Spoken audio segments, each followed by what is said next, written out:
when Bobby and I brought up the aurora borealis, and this is the spirits, coming. I've definitely heard that before, but the way he said it, I was like, this is interesting. So I was just seeing Yeah, what you guys think this is. the aurora borealis, has a lot of there's a lot of theories behind it, right? Well, the theory that we're presented with under the heliocentric model is that the aurora borealis is basically some type of reaction of noble gases in the atmosphere to the incoming energy of the sun, right? So they present us this phenomena through their. What's up, dog? Saying it's none of that. Really, it has to do with the Exactly. That's where I'm going. Bro, Cage, please let him finish. He didn't even get started yet. Go ahead, please. So everyone say what they think this is. So I don't have an opinion. They present us a certain theory and explanation through their model, right? And that's what they tell us it is. But if you look at the history of the ancients and the ancient writings from diverse cultures from all around this world that we still have today, if we are to trust the timeline given to us and the history given to us, which is in question, but let's, for the sake of this argument, say that we can in some way trust the history and the writing that's presented to us. The story of the aurora borealis is much different than is presented to us through our conventional science and education. The ancients talk of the center of this realm, this earth that we can perceive, which I believe, like probably many of us here, is just the inertial plane. It's the dielectric inertial plane within an overall toroidal vortex system. If that is thus the case, which matches much more closely with what the ancients presented us, the story of the aurora borealis is something quite unique and significant. Many of the ancient cultures talk about the North Pole having land there. Some talk about a mountain called Mount Meru. Now, we could argue about that all day long. Others call it the lodestone, potentially has a magnetic pull or magnetic charge. That's why you see our compasses all point north. Could this aurora... You're getting warmer. You're getting warmer. It's all electromagnetic. Hold on, dog. Hold on, dog. Hold on. Let me spit. I'll let you spit. Let me spit, all right?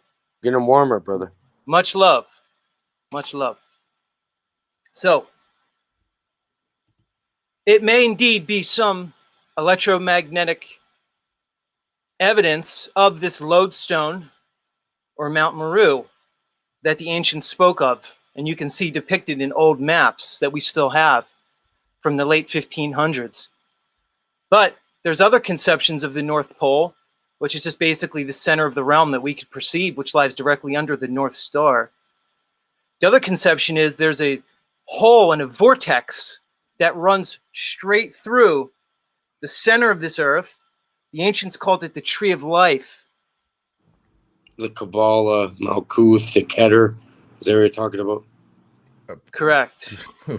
Also, also portrayed in Hermeticism later on. All right? You can see it in the ancient depictions of the Nordic culture. When they talk about Valhalla and the underworld. My point is there's a conception of this world that there's a vortex at the center of the earth that we can perceive. Through that vortex is indeed another world on the other side of this plane. The aurora borealis may be the energy we see projecting through that vortex. It's the ancients called it a byproduct, exactly. The ancients called it a black sun. It's a sun that is in complete electrical synchrony with our sun that is on the opposite side of this plane. The aurora borealis may be the light of the quote-unquote black sun that is powering the other side of this plane. Okay? This is all theory. This is theory. But good theory, this theory matches what the ancients told us. The ancients told us a story of diverse cultures all around this world. tell us it's very similar stories, whether we look at the Nordics, whether we look at the indigenous cultures of the Americas, from the Hopi to the Inca to the Maya, whether we look at the ancient Egyptians writing, or what's called the land of Kem, that may have been preceded by all the Atlantean culture knowledge. Yeah, I was just gonna say to what Z was saying. I think it's spot on. I think what we're talking about with these northern lights, there's definitely a lot to it, and with the whole Taurus field and the vibes that it gives me just looking at those like green lights, colored lights in the sky, it gives me vibes of like another realm bleeding into ours, because it looks ethereal the way it like wisps around in the air. So it's like it's like the as Yeah, above, so below thing, like the microcosm reflecting the macrocosm. See, it's definitely mystical, and it for sure has to do with other realms.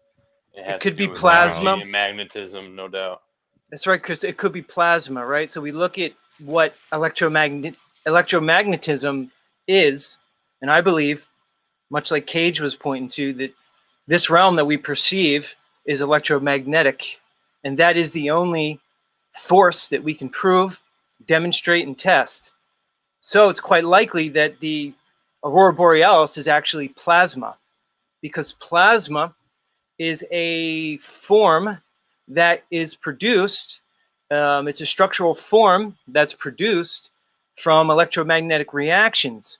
If you think of structural form, just think we have gases, we have solids, we have liquids, but they never teach us about plasma, because plasma gives us an indication to what this world really is, not the one they're trying to hide from us. exactly. Because a plasmatic world is, the plasma evidences an electromagnetic world, and it's quite likely that this aurora borealis may be plasmatic.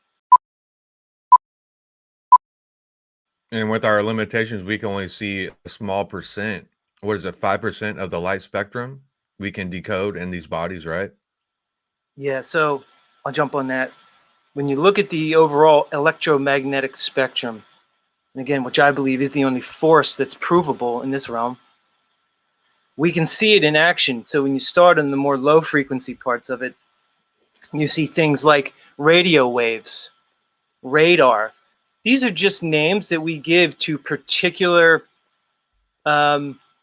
frequencies, right? Whether they're lower or higher frequencies. As you ham radio, things like that. As you move up, you get, like I said, things like radar, then microwave. Okay, all radio frequencies are in there, and that's where your cell phones also operate in that range. And then again, like I said, up into radar. Once you get up into past microwave, you start to move into what we perceive as the visual light spectrum. And I think that's what you were getting at, Ian, and that's why I jumped on this, is because that visual light spectrum that you mentioned is a very narrow band along that entire electromagnetic spectrum. All right. And by the way, if you go higher than the visual light spectrum, that's when you start getting X-rays. So you look at technology like X-rays, it's broken bones and stuff, and then gamma rays.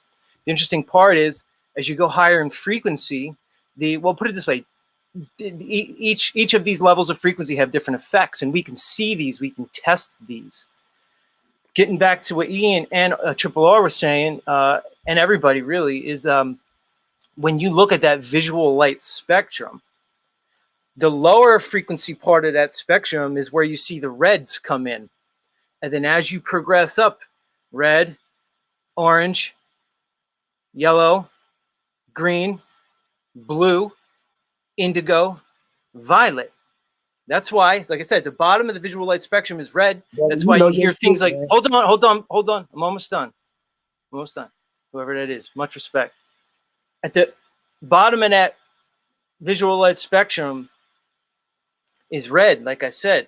Below that is called infrared. When we talk about infrared technology, infrared cameras. At the top of that visual light spectrum is violet. That's why we call it ultraviolet. Okay, that's the level of electromagnetic frequency above violet. All right, now I'm going to make a point here, and I'll submit that same visual light spectrum electromagnetic spectrum, that band of electromagnetic spectrum we call visual light, from red all the way up to violet, and all the colors I mentioned is exactly represented in our chakra system. All the ancients knew it. The root chakra is red, progresses up to the orange, the yellow, then the green is the heart, the blue's up to the throat. You have indigo, here's your third eye, and your crown chakra is violet. The ancients knew it. Hindus, Vedics, all right? You can trace it back to the original Aryan culture. That's a whole nother topic, all right? Thousands of years ago. And you look at the signs like the swastika, it all comes from there, all right? Anyway, my point is they knew that the visual light spectrum, or what we call the visual light spectrum that we perceive of the electromagnetic spectrum, that same frequency band, those colors are literally represented in our chakra system, showing that we are indeed one with the electromagnetic energy of this entire fucking realm.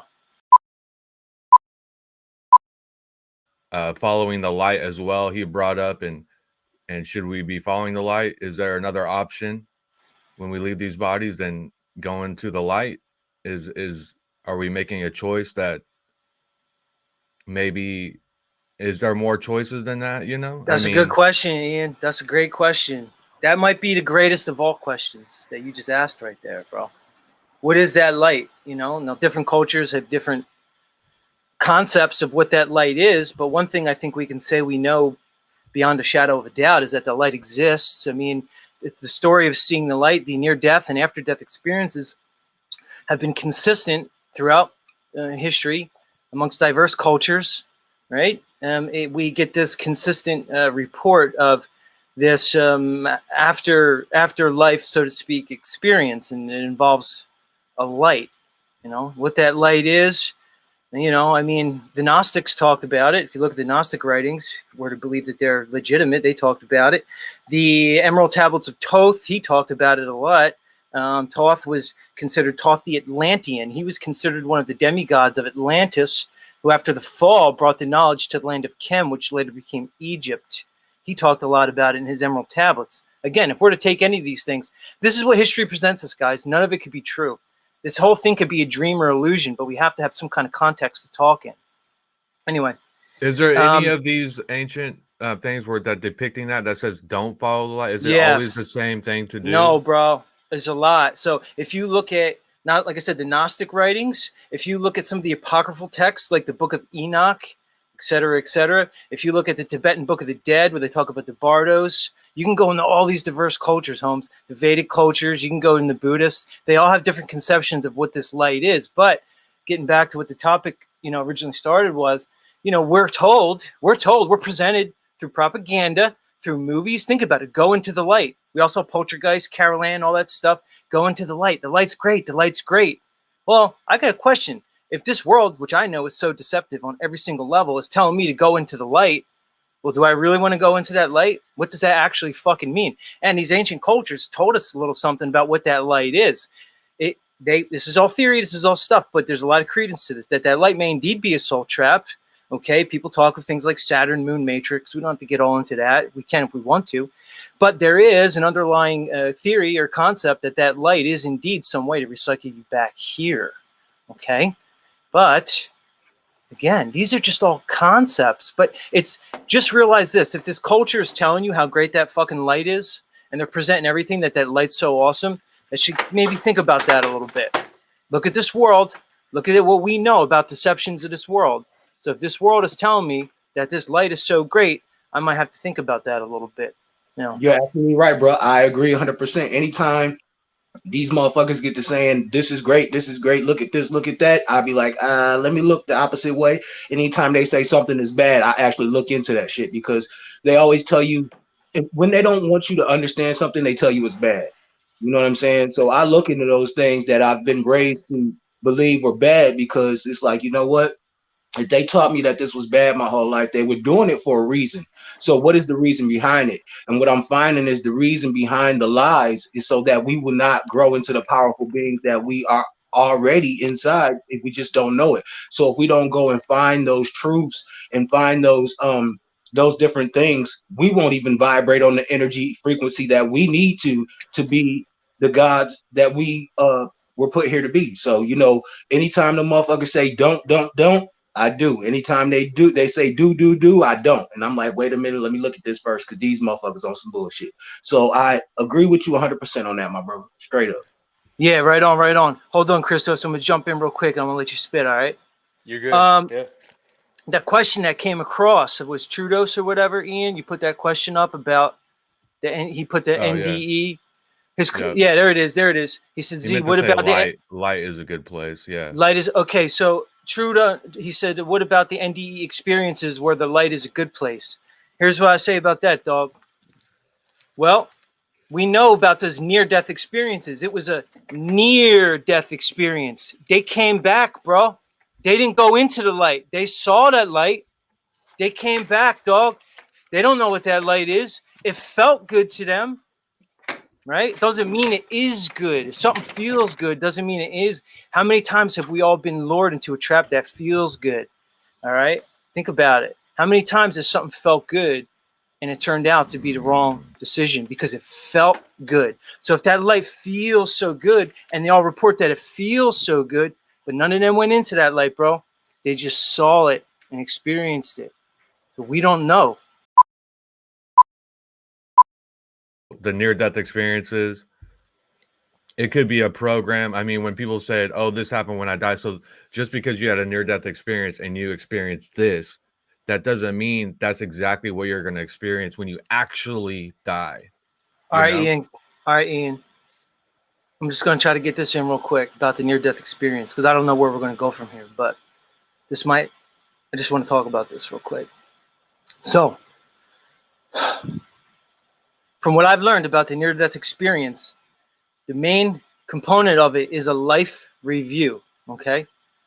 Is a life review. So, after you die, you're presented with a review of your life, but it's done in a very particular way. And again, this is talked about across cultures. It's a commonality. Lots of people talk about this. You experience that life review from 3 perspectives.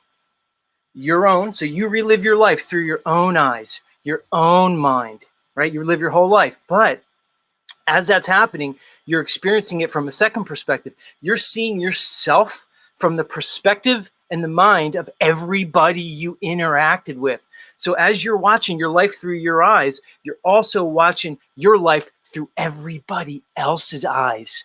And then as all that's going on, you're presented with a third perspective, and that's an objective it's an objective perspective. Let's just call that the perspective of God. So here's my point. You review your life from these 3 different perspectives: your own, other people's, and God's. It's my contention that after you have this life review and you see it from those 3 different perspectives, there is a judgment, but the judgment is you judge yourself. And then you decide if you're coming back or you're getting the fuck out of here.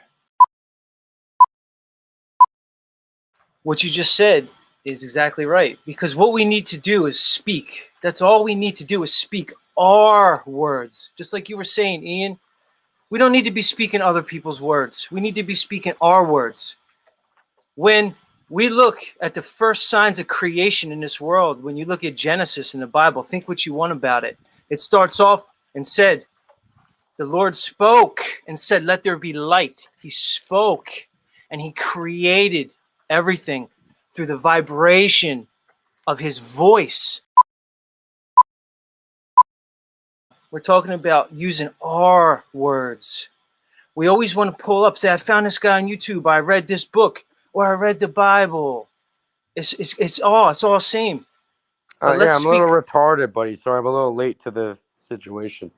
No, it's cool. But here's my I'm just point, joking man. with the re words, the re. Yeah. Oh, I got you. Because our words have a creative power, and the point I was trying to make is that it says in the beginning, God spoke this reality into creation. It doesn't say he thought about it. It doesn't say he started tinkering away and he built it with his hands. He spoke this creation into existence. And it says in the beginning, he said, let there be light, and there was. Now, you're going to resonate with this, Cage, I'm telling you. Notice that it wasn't until either the second or third day that he created the sun and the heavenly luminaries. So here's my point. Light, or the concept of light, which I just will substitute for the word consciousness or ether, was spoken into existence before the sun. Okay, so my point is there is a light that exists in this reality that we cannot perceive, that I believe is beyond the electromagnetic spectrum. It's a light that if you would look at it, it would not even burn your eyes. That's the essence. I really resonate with Night God, what he said about comparing these dragons and these creatures and looking at these parasites under a microscope. Like, that's some real shit, you know? And maybe throughout existence, they've been on a micro, macro level, these beings, these things, you know? In different ages, I think the humans were completely different types of humans and, you know, vessels to experience in. With each reset, there's just a different form. So this whole world, Ian, this whole world seems to be fractal.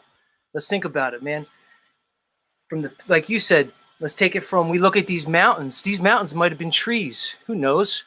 But there's a lot of evidence that these mountains that we see were large trees, large flora and fauna.